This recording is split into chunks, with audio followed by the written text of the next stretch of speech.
ప్రభువునందు ప్రియమైనటువంటి వారులారా, మీ అందరికీ కూడా ప్రభు పేరిట వందనాలు తెలియజేసుకుంటా ఉన్నాను.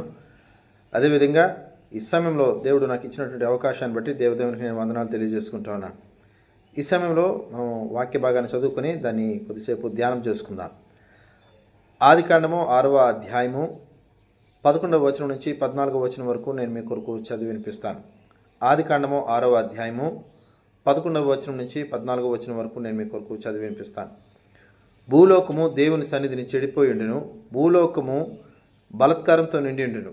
దేవుడు భూలోకమును చూచినప్పుడు అది చెడిపోయి ఉండును, భూమి మీద సమస్త శరీరులు తమ మార్గమును చెరిపివేసుకుని ఉండిరి. దేవుడు నోవాహుతో, సమస్త శరీరుల మూలముగా భూమి బలత్కారంతో నిండి ఉన్నది కనుక నా సన్నిధిని వారి అంతము వచ్చినది. ఇదిగో వారిని భూమితో కూడా నాశనం చేయుదును. చితిసారకపు మ్రానుతో నీ కొరకు ఓడను చేసుకునము, అరలు పెట్టి ఆ ఓడను చేసి లోపటను వెలుపటను దానికి కీలిపోయవలెను. అదేవిధంగా ఈ సమయంలో మరొక వాక్య భాగం చదువుకుందాం. తిమోతికి రాసిన పత్రిక 2వ తిమోతి పత్రిక 3వ అధ్యాయము 1 నుంచి 5 వచనాలు. 2వ తిమోతి పత్రిక 3వ అధ్యాయము 1 నుంచి 5 వచనాలు నేను మీ కొరకు చదివి వినిపిస్తాను. అంత్య దినములలో అపాయకరమైన కాలం వచ్చినని తెలుసుకునము. ఏలైనగా మనుషులు స్వార్థప్రియులు, ధనాపేక్షలు, బింకములాడువారు, అహంకారులు, దూషకులు, తల్లిదండ్రులకు అవిధేయులు, కృతజ్ఞత లేనివారు, అపవిత్రులు, అనురాగరహితులు, అతిద్వేషులు, అపవాదకులు, అజితేంద్రియులు, క్రూరులు, సజ్జన ద్వేషులు, ద్రోహులు, మూర్ఖులు, గర్వాంధులు, దేవుని కంటే సుఖానుభవం ఎక్కువగా ప్రేమించువారు, పైకి భక్తి గలవారే వలె ఉండియు దాని శక్తిని ఆశ్రయించిన వారునై ఉందురు. ఇట్టి వారికి విముఖుడివై ఉండుము. ఈ మాటలు దేవుడు మన వినికిడిలో దీవించి ఆశీర్వదించునుగాక. ఈ రోజున నా యొక్క వాక్య భాగానికి నేను ఇస్తున్నటువంటి పేరు దుర్దినముల గురించి మనము ఈ రోజున మాట్లాడుకుందాం. ఆదికాండము 6వ అధ్యాయం 11వ వచనంలో ఆ మాటని ఆయన తెలియజేస్తూ ఉన్నాడు. దేవుడైన యెహోవా నోవాహుతో మాట్లాడుతున్నటువంటి మాటలు అవి. ఏమేనంటే, మనుషుడు భూలోకంలో చెడిపోయి ఉన్నాడు అని, అదేవిధంగా మనుషుని యొక్క చెడుతనము బాగా విస్తరించింది అని, అదేవిధంగా దేవుడు అది చూసి ఓర్వలేని, సహించుకోలేనిటువంటి స్థితిలో ఉంటూ ఉన్న కారణంగా నోవాహుని గమనిస్తూ ఉన్నాడు. ఆ భూప్రపంచమంతా కూడా ఆయన సృష్టించినటువంటి సృష్టిని అంతటిని కూడా చూసి, లేదంటే ఆయన సృష్టించినటువంటి మానవులందరినీ కూడా చూసిన తర్వాత ఏ ఒక్కరు కూడా అంత మంచిగా యథార్థంగా లేని కారణంగా వాళ్ళందరిని బట్టి దేవుడు నరులను చేసినందుకు ఆయన మనస్తాపం చెందాడు అనేటువంటి మాట అక్కడ రాయబడి ఉంటుంది. అంత మాత్రమే కాకుండా మరి ఈ భూమిని అంతటిని కూడా, ఈ మనుషులందరినీ కూడా తీసివేయాలి, దీని అంతటిని అసలు తుడిచివేయాలి అని అంత కోపం దేవునికి వచ్చినప్పుడు దేవుడు ఆ యొక్క భూమి మీద ఉన్నటువంటి ప్రజలందరినీ గమనిస్తున్నటువంటి సమయంలో నోవాహు అనేటువంటి ఒక వ్యక్తి కనబడతాడు. ఆయన నీతిమంతుడిగా ఉంటాడు. అందుని బట్టి దేవుడు నీతిమంతుని కాపాడాలనేది ఆయన ఉద్దేశం కాబట్టి ఆయన ఆ యొక్క నోవాహుతో మాట్లాడుతూ ఉన్నాడు. భూమి మీద మనుషులు అంతా చెడిపోయి ఉన్నారు, కానీ నీ కుటుంబము చాలా నీతిగా యథార్థంగా ఉంది కాబట్టి నేను నిన్ను రక్షించాలని అనుకుంటా ఉన్నాను. కాబట్టి నీవు ఒక ఓడను చేసుకోమని దేవాది దేవుడైన యెహోవా నోవాహుతో ఆ మాటను చెప్తా ఉన్నాడు. అసలు వారి పరిస్థితి ఎలా ఉందంట? వారు బొత్తిగా చెడిపోయి ఉన్నారు, వారు భయంకరంగా ఉన్నారు వారి పరిస్థితి అనేటువంటి మాటని అక్కడ తెలియజేస్తా ఉన్నాడు. సమస్త శరీరులు మూలముగా భూమి బలత్కారంతో నిండి ఉన్నది కనుక నా సన్నిధిని వారి అంతము వచ్చి ఉన్నది అనేటువంటి మాటని ఆయన మాట్లాడుతూ ఉన్నాడు. భూలోకం చూసినప్పుడు అది చెడిపోయి ఉండెను, భూమి మీద సమస్త శరీరులు తమ మార్గమును చెరిపివేసుకుని ఉన్నారు అనేటువంటి మాటని ఆయన తెలియజేస్తూ ఉన్నాడు. హల్లెలూయా. అయితే దేవుడు భూమి మీద మనిషిని చేసినందుకు దేవుడే పశ్చాత్తాపడినంతగా చెడుతనానికి అలవాటు పడిపోయినటువంటి మనుషులను చూసి దేవుడు సహించలేక దీన్ని అంతటినీ శుద్ధీకరించాలని ఆయన నిర్ణయించుకున్నాడు. దేవుడు ఈ యొక్క భూమి మీద మనుషులు చెడిపోవడాన్ని ఏ విధంగా చూస్తూ ఉన్నాడంటే, అతనికి చాలా ఆయాసకరంగా ఉంటా ఉంది. నా పోలికను పుట్టినటువంటి పిల్లలు నాలాగా ఈ భూమి మీద సంతోషిస్తారు, సమాధానంగా ఉంటారు అని ఆయన ఆశించారు. కానీ ఏమాత్రం కూడా ఈ మనుషుడు తన యొక్క ఆశను దేవుని యొక్క ఆశను తీర్చడానికి బదులుగా తీర్చలేకపోగా దేవునికే తలనొప్పిగా, దేవునికే చాలా బాధాకరంగా తయారైనటువంటి విషయాన్ని మనం చూస్తూ ఉన్నాం. నిజానికి ఇంకా అందుకే ఆ యొక్క కీర్తనల భాగము 53వ అధ్యాయము 1-2 వచనాల్లో ఆ మాటని తెలియజేస్తాడు. కీర్తనల భాగము 53వ అధ్యాయము 1, 2, 3 వచనాల్లో ఆ మాటని ఆయన తెలియజేస్తా ఉన్నాడు. దేవుడు లేడని బుద్ధిహీనులు తమ హృదయంలో అనుకుంటారు అనేటువంటి మాటని ఆయన చెప్తా ఉన్నాడు. దేవుడు లేడని బుద్ధిహీనులు తమ హృదయంలో అనుకుంటారట. వారు చెడిపోయిన వారు అనేటువంటి మాట కూడా అక్కడ రాస్తాడు. వారు చెడిపోయిన వారు అసహ్య కార్యములు చేయుదురు, మేలు చేయువాడు ఒకడును లేడు, వివేకము కలిగి దేవుని వెతుకువారు కలరేమో అని దేవుడు ఆకాశం నుండి చూచి నరులను పరిశీలించును. వారందరూ దారి తొలగి బొత్తిగా చెడి ఉన్నారు, ఒకడును తప్పకుండా అందరూ చెడి ఉన్నారు, మేలు చేయి వారు ఎవరునూ లేరు, ఒకడైనను లేడు అనేటువంటి విషయాన్ని దేవాది దేవుడే ఆ యొక్క మాటని తెలియజేస్తూ ఉన్నాడు. దేవుడు మనుషుల్ని గమనిస్తూ ఉంటాడు, అది మనము గ్రహించుకోవాలి. దేవుడు మనుషుల్ని చూడటం లేదు, దేవుడు మనుషుల మీద దృష్టి పెట్టడం లేదు అని చాలాసార్లు మనుషులు అనుకుంటూ ఉంటారు. కానీ ఒక విషయం మనం గ్రహించాల్సినటువంటి అవసరం ఉన్నది. ఏమనంటే దేవుడు లేడని ఏ బుద్ధిహీనుడైతే అనుకుంటా ఉన్నాడో వాడిని దేవుడు గమనిస్తూ ఉన్నాడు. ఏమండి, పలానా వ్యక్తి బుద్ధిహీనుడని ఎలా చెప్పగలమండి అని అంటే, దేవుడు లేడని వాడు అనుకుంటున్నాడని మనకు ఎలా తెలుసండి అని అంటే, వాడు చేసే కార్యాలన్నీ కూడా చాలా చెడ్డ కార్యాలు, విపరీతమైన కార్యాలు, భయంకరమైనటువంటి అసహ్యమైనటువంటి కార్యాలు ఆ యొక్క వ్యక్తులు చేస్తూ ఉంటారు. ఎవరైతే అటువంటి అసహ్యమైన కార్యాలు, ఆయాసకరమైన కార్యాలు, ఇరుగు పొరుగు వారికి, తోటి వారికి, కుటుంబీకులకు కూడా నష్టం కలిగించేటువంటి విధంగా ప్రవర్తిస్తారో వారు నిజానికి దేవుడు లేడని ప్రవర్తించేటువంటి వారు. మాత్రమే కాకుండా వారిని దేవుడు ఏ విధంగా లెక్క పెడతా ఉన్నాడంటే, వారిని బుద్ధిహీనులుగా దేవుడు లెక్క పెడతా ఉన్నాడు. కాబట్టి మనము అటువంటి అవివేకులముగా ఉండకూడదు అనేటువంటి విషయాన్ని ఈ రోజున మనము జ్ఞాపకం చేసుకోవాలి, అర్థం చేసుకోవాలి. దేవుడు లేడని బుద్ధిహీనులు తమ హృదయంలో అనుకొని వారు అసహ్య కార్యములు వారు చేయువారు, వారు చెడ్డవారు, వారు చెడిపోయిన వారు అని దేవుడే సాక్ష్యం ఇస్తే ఇక వారిని కాపాడగలిగింది ఎవరు? అందును బట్టి అటువంటి మనుషులు ఆ నోవహు కాలంలో కూడా ఉంటా ఉన్నారు. విపరీతమైనటువంటి చేష్టలు, విపరీతమైనటువంటి బ్రతుకు విధానాలు, విపరీతమైనటువంటి ప్రవర్తనలు వారు కలిగి ఉన్న కారణంగా దేవాది దేవుడు వారందరినీ కూడా నిర్మూలన చేయాలని దేవుడు అనుకుంటా ఉన్నాడు. వారు ఇంకా ఎంతగా చెడిపోయి ఉన్నారు అని అంటే, రోమిలకు రాసిన పత్రిక 3వ అధ్యాయం 23వ వచనంలో తెలియజేసిన విధంగా ఏ భేదమును లేదు, అందరూ పాపం చేసి దేవుడు అనుగ్రహించి మహిమను పొందలేకపోతా ఉన్నారు. ఏ భేదమును లేదు, అందరూ పాపం చేసి దేవుడు అనుగ్రహించి మహిమను పొందలేకపోతా ఉన్నారు అనేటువంటి మాటని రోమిలకు రాసిన పత్రిక 3వ అధ్యాయం 23వ వచనంలో తెలియజేస్తా ఉన్నాడు. ఏ ఒక్కరు కూడా లేరట, అందరూ చెడిపోయి ఉన్నారట. ఎంతగా చెడిపోయి ఉన్నారంటే బొత్తిగా చెడిపోయి ఉన్నారు. కనీసం వివేకం కలిగి దేవుని వెతుకువారు కలరేమో అని దేవుడు చూస్తూ ఉన్నాడు. దేవుని వెతుకువారు కలరేమో. ఒకవేళ ఈ లోకంలో చాలామంది అనుకుంటా ఉన్నారు, మేము చాలా జ్ఞానవంతులము, చాలా బుద్ధిమంతులము, చాలా వివేకము కలిగిన వారము, చాలా విచక్షణ కలిగిన వారము, చాలా ముందు చూపు కలిగిన వారము, చాలా తెలివి కలిగిన వారము, మేధావులము అని అనుకుంటా ఉన్నారు. ఒకవేళ మేధావి, తెలివైన వాడు, వివేకము విచక్షణ కలిగిన వాడు అయితే, జ్ఞానము విజ్ఞానము కలిగిన వాడైతే ఆ వ్యక్తి ఏం చేయాలి అని దేవుడు చెప్తూ ఉన్నాడంటే, అక్కడ కీర్తనల గ్రంథము 53వ కీర్తన అక్కడ 3వ వచనంలో తెలియజేస్తా ఉన్నాడు, వివేకము కలిగి దేవుని వెతుకువారు కలరేమో అని దేవుడు వెతుకుతూ ఉన్నాడట. అంటే ఒక మనిషికి వివేకం ఉంది అంటే ఆ మనిషి ఏం చేయాలట? దేవుణ్ణి వెతకాలి. మనం ఎంత జ్ఞానవంతులమైనా దేవుడు లేకుండా మనం బ్రతకలేము. దేవుడు లేకుండా మనం బ్రతుకుతున్నామని అనుకుంటే అంతకంటే బుద్ధి శూన్యం మరొకటి ఉండదు. ఏమున్నా లేకపోయినా బ్రతకచ్చు, కానీ దేవుడు లేకపోతే బ్రతకడం అనేది చాలా కష్టం. ఇంకా చెప్పాలంటే దేవుడు లేకుండా బ్రతికేద్దామని అనుకోవడం ఊపిరి లేకుండా బ్రతికేద్దామని అనుకోవడంతో సమానం. ఎందుకు అంటే దేవుని యొక్క ఆత్మ, దేవుని యొక్క శ్వాస మన యొక్క బ్రతుకులలో, మన యొక్క జీవితాల్లో లేకుంటే మన యొక్క శరీరాల్లో ఉంటుంది.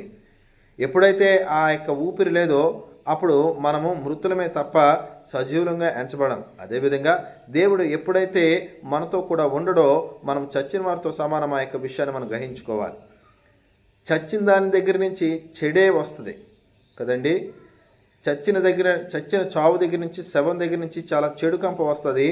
చచ్చిన శవం దగ్గర నుంచి పురుగులు అన్నీ బయటకు వస్తూ ఉంటాయి, కుళ్ళిపోతూ ఉంటుంది, చాలా దుర్వాసన, చెడు వాసన వస్తూ ఉంటుంది. ఎందుకంటే ఆ యొక్క శరీరంలో ప్రాణం లేదు. అలాగే ఏ మనిషి జీవితంలో అయితే యేసుక్రీస్తు ప్రభువారు ఉండరో, ఎవరి జీవితంలో అయితే దేవాది దేవుడు వారి బ్రతుకుల్లో ఉండడో, ఎవరి బ్రతుకులైతే, ఎవరి జీవితాలైతే దేవుని చేత నడిపింపబడవో వారి జీవితాల్లోంచి వచ్చేటువంటి అవుట్కమ్, లేదంటే వారి జీవితాల్లోంచి వచ్చేటువంటి ప్రతి అంశము కూడా చాలా చెడ్డదిగా ఉంటుంది. వారి యొక్క ఆలోచనలన్నీ కూడా చాలా చెడిపోయినవిగా ఉంటాయి. వారి తలంపులు అంతా కూడా చాలా చెడిపోయినవిగా ఉంటూ ఉంటాయి. వారి క్రియలు చెడిపోయినవి, వారి ఆలోచనలు చెడిపోయినవి, వారి తలంపులు చెడిపోయినవిగా ఉంటాయి.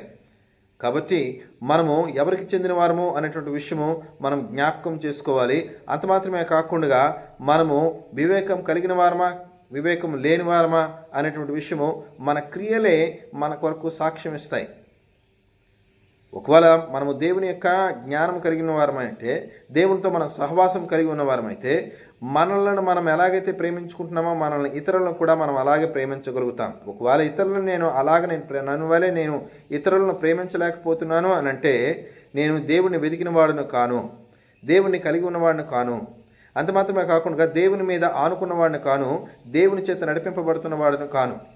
నాకు నేనుగా నిర్ణయించుకొని, నాకు నేనుగా నియమించుకొని, నాకు నేనుగా నిశ్చయించుకొని ముందుకు వెళ్ళిపోతున్నాను అనేటువంటి విషయాన్ని నేను అర్థం చేసుకోవాలి. అంతేకాకుండా మన జీవితాల్లో అపజయాలు అనేటువంటివి ఎందుకు వస్తూ ఉంటాయంటే అవి మన దేవుని నిర్ణయాలు కాకపోయి ఉంటాయి. అందును బట్టి అవి అపజయాలుగా వస్తూ ఉంటాయి.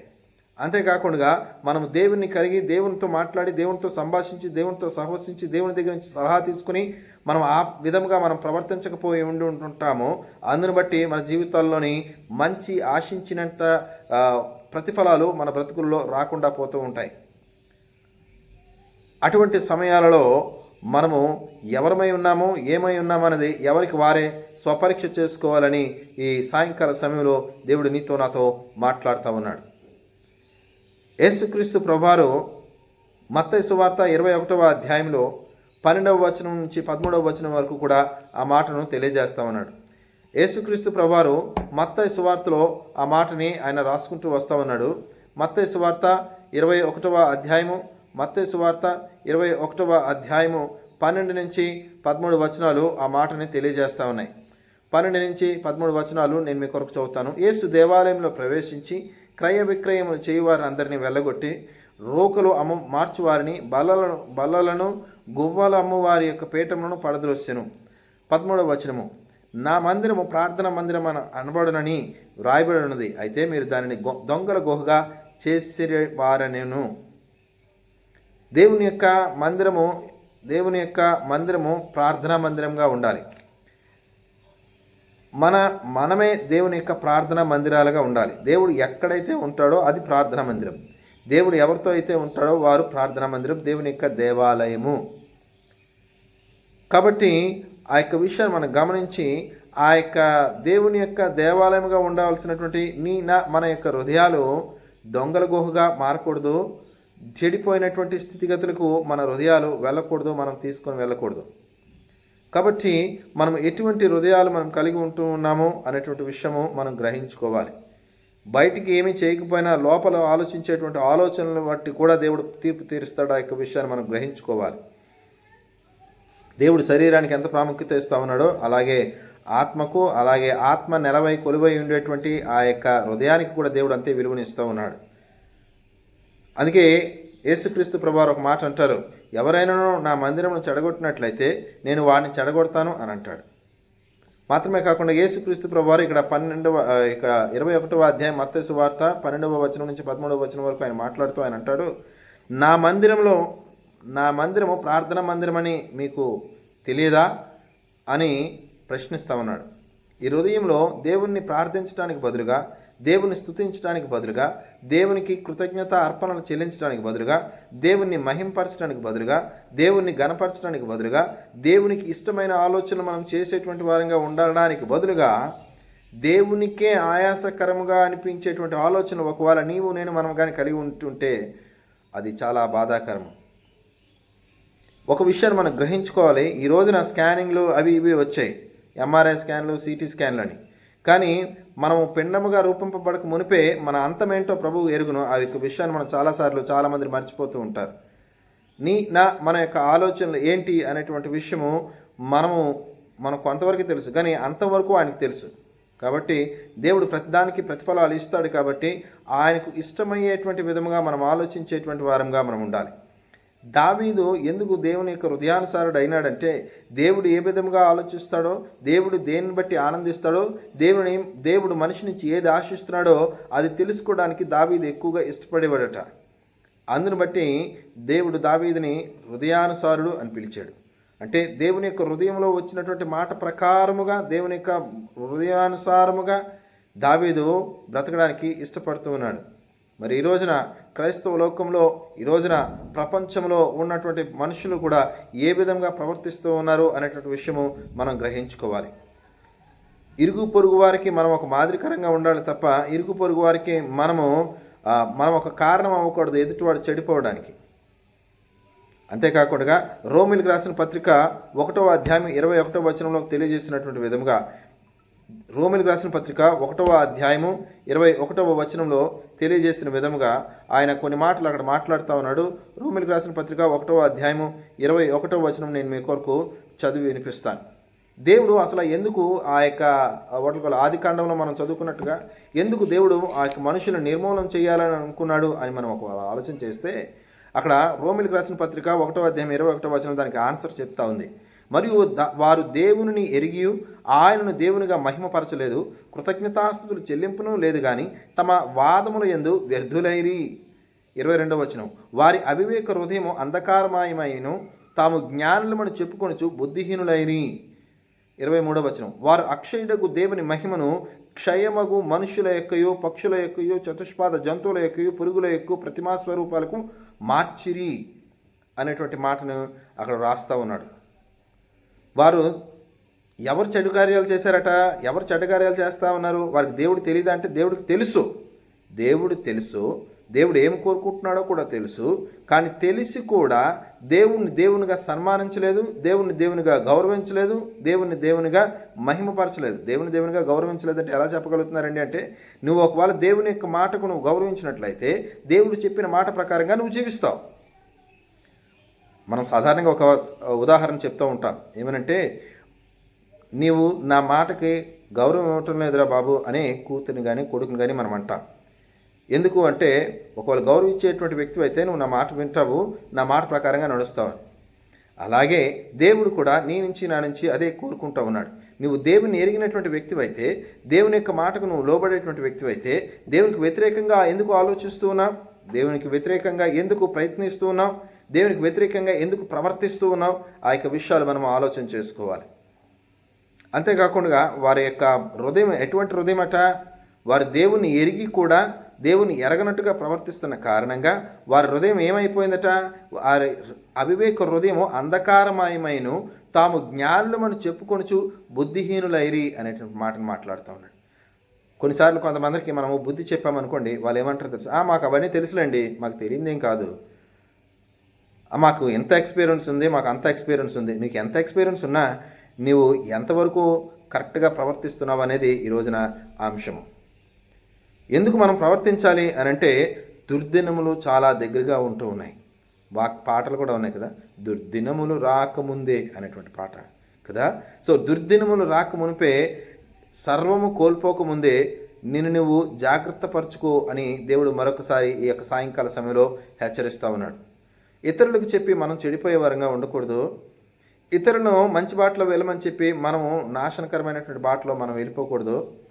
ఇతరులకు బుద్ధి నేర్పించి మనం బుద్ధి చెడిపోకూడదు. కాబట్టి వారు దేవుణ్ణి ఎరిగి కూడా వారు దేవునిగా గణపరచలేదు, కానీ వారు దేవుని యొక్క మహిమను దేనికి సమర్పిస్తున్నారట, వారు దేవుని యొక్క మహిమను క్షయమగు మనుషుల యొక్కయు, పక్షుల యొక్కయు, చతుష్పాద జంతువుల యొక్కయు, పురుగుల యొక్కయు ప్రతిమా స్వరూపముగా మార్చిరి. కొందరు మనిషిని పూజించేవాడు ఒకడు, కొందరు పాస్టర్ని పూజించేవాడు ఒకడు, కొందరు పక్షుల్ని పూజించేవారు, కొందరు జంతువుల్ని పూజించేవారు, కొందరు కాబట్టి మనము జంతువుని పూజించే వారంగా దేవుడు మనల్ని పిలవలేదు. మనందరికీ సృష్టికర్త ఆయన ఉన్నాడు, యేసయ్య.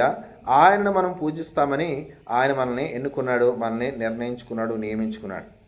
దానికి బదులుగా వారి యొక్క హృదయాలు అంధకారమయమైపోయి కొందరు ధనాన్ని పూజించేవారు, కొందరు తింటే అయిపోద్దేమో అని బాధపడి తినడం మానేసేవారు, కొందరు తింటే అయిపోద్ది కాబట్టి తినడం మానేస్తున్నారని బాగానే ఉంది, కానీ దానివల్ల రోగాలు వస్తున్నాయి, రోగాలకి బోళ్ళంత ఖర్చు పెట్టుకోవాల్సి వస్తుంది, ఆ విషయం గ్రహించుకోవటం లేదు. కాబట్టి మనము ఏమి ఆలోచిస్తున్నాము, ఏమి చేయాలా అనేటువంటి విషయాన్ని ప్రభువు మనకి తెలియజేస్తా ఉన్నాడు. దుర్దినములు రాకమునిపే, సర్వము కోల్పోకముందే నీ సృష్టికర్తను తెలుసుకో అనేటువంటి మాటని ఆయన మాట్లాడుతూ ఉన్నాడు. మనకి పాత పాట కూడా ఒకటి ఉంది, నేడు కాదని రేపు మా పని వాయిదా వేయకు, పుట్టుక చావు నీకు తెలియవది గుర్తు తెచ్చుకో. ముందు వెనుక తేడాలో అందరూ పోయేవారని, ముందు వెనుక తేడాలో అందరూ పోయేవారని, నువ్వు పోకముందే ఆ ప్రభు రాకముందే. చాలామంది అంటారు, ఈరోజు నేను, లేకుంటే రేపు ఎల్లుండో, ఈరోజు ఆడు. ఎవడు ముందో ఎవడు వెనుక విషయం పక్కన పెడితే, ఎవడికాడు పోకముందే ప్రభువుని తెలుసుకుంటే అది చాలా ఆశీర్వాదకరం. ఎవడికి వాడు ప్రభువుని అంగీకరించి ప్రభు మార్గంలో ముందుకెళ్తే రాబోయేటువంటి దుర్దినాలు, రాబోయేటువంటి అగ్నిగుండము, రాబోయేటువంటి పండ్లు కొరుకుడు, రాబోయేటువంటి నిత్య మరణాన్ని మనం తప్పించుకోవడానికి దేవుడు అవకాశము మనకి ఇస్తూ ఉన్నాడు. మాత్రమే కాకుండా ఆయన మొదటి దశలోనికి రాసినటువంటి పత్రిక ఆ యొక్క మాటను రాస్తా ఉన్నాడు. మొదటి దశలోనికి రాసిన పత్రిక 5వ అధ్యాయం 2-3 వచనాలు నేను మీ కొరకు చదువుతాను.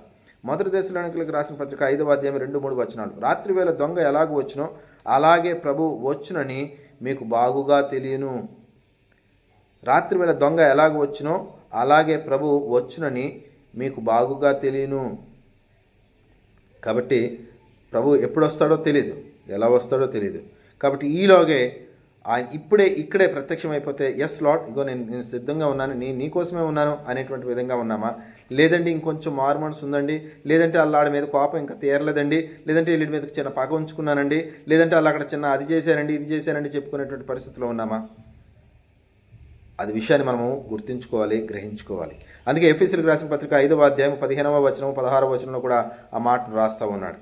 ఎఫెసీయులకు రాసిన పత్రిక 5వ అధ్యాయం 15వ వచనం, దినములు చెడ్డవు గనుక మీరు సమయమును పోనివ్వక సద్వినియోగం చేసుకొనుచు అనేటువంటి మాట మాట్లాడతాము. దినములు చాలా చెడ్డవే. ఎప్పుడు అయిపోతుందో తెలీదు, ఎప్పుడు ముగిసిపోతుందో తెలీదు. కాబట్టి దుర్దినములు రాకమునిపే మనలను మనము బాగు చేసుకోగలిగినట్లయితే, ఆ రక్షణ అనేటువంటి ఆ ఓడలోనికి, క్రీస్తు అనేటువంటి రక్షణ అనేటువంటి ఓడలోనికి మనం వెళ్ళిపోగలిగినట్లయితే, ఇదిగో సమయం చాలా దగ్గరగా ఉంది. దేవుడు ఆ యొక్క ఓడ తలుపులు మూసివేయబోతూ ఉన్నాడు. నోవాహు దినములలో 40 పగలు 40 రాత్రులు ప్రచండ వర్షం వచ్చింది. ఆ వర్షం వచ్చిన కారణంగా వారందరూ మునిగిపోయారు. చివరికి వారు వచ్చి ఎవరైతే ఎగతాళి చేశారో వారందరూ కూడా వచ్చి తలుపు కొట్టారు, కానీ ఎవరికి ఆ తలుపు తీయబడలేదు. అలాగనే ఈరోజు కూడా యేసుక్రీస్తు ప్రభువు రాబోతూ ఉన్నాడు. వస్తున్నటువంటి సమయంలో నీకు నాకు మంచి ఫలాలు కూడా తీసుకొని రాబోతూ ఉన్నాడు. మంచి ఫలాలు మనం పొందుకోబోతూ ఉన్నామా? లేదంటే అసలు రక్షణ ఎక్కడ వేసిన గొంగలు అక్కడే ఉన్నట్టుగా రక్షణ పొందుకున్నామంటే పొందుకున్నామని కానండి, మా బ్రతుకులో ఏ మార్పు లేదండి అనేటువంటి చెప్పే స్థితిలో ఉన్నామా? దయచి జ్ఞాపకం చేసుకుని దుర్దినముల రాకమునిపే మన బ్రతుకులను మనం మార్చుకోగలిగినట్లయితే దేవుడు తప్పనిసరిగా మనలందరినీ తన యొక్క మధ్యాకాశంలోనికి, ఆ యొక్క పెండ్లి విందులోనికి మనలందరినీ తీసుకెళ్ళడానికి ఆయన సిద్ధంగా ఉంటూ ఉన్నాడు.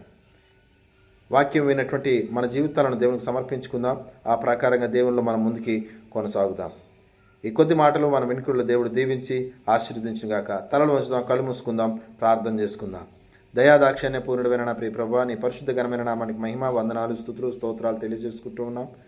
వాక్యం విన్న మాకు నాయనా మీరు ఇచ్చినటువంటి సందేశాన్ని బట్టి నీకు స్తోత్రాలు తెలియజేసుకుంటున్నాను.